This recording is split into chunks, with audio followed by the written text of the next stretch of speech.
My cousin happens to be a priest up in Canada. I think he's a bad one because they banished him like to way up north where he has these. He must have been hard on certain groups, but he moved up north to where his parishes. He has two parishes. They're Cree Indian villages. So Cree Indians were known when this North America was being sort of discovered a few hundred years ago um, by Europeans, that they were really had the most energy of any people they'd ever seen. The Cree Indians could run across the tundra and the plain, hunt and fish like for 14 hours a day, no problem. Just really energetic. Nowadays, they're all sick with diabetes. Why? Because we changed their diet.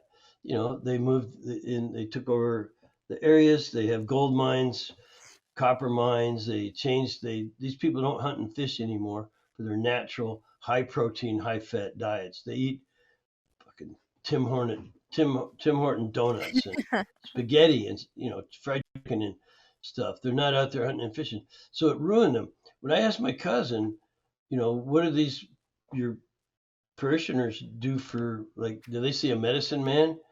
The first thing he says was, "Well, I'm their medicine man," because he's the priest. But I said, "No, when they get sick," and he said, "No, they're all sick. They all go to the government clinics and take their diabetes medication."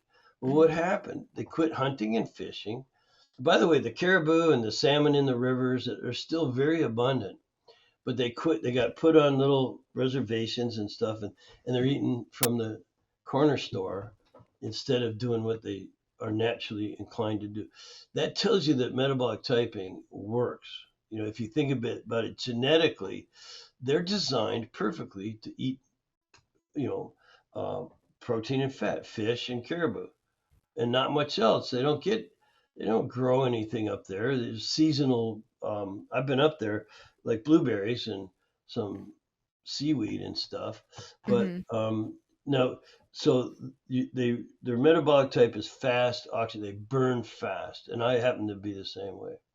But my wife, who's from the islands of the Caribbean, they didn't have caribou and salmon in the rivers. They had they eat a lot of potatoes, and so they're designed perfectly to eat slow oxidizer for them. She's a very slow oxidizer.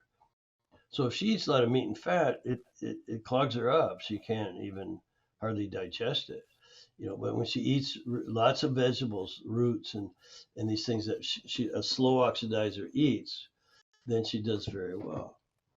So we make a meal. She takes this part, and I take this part, and everybody's happy.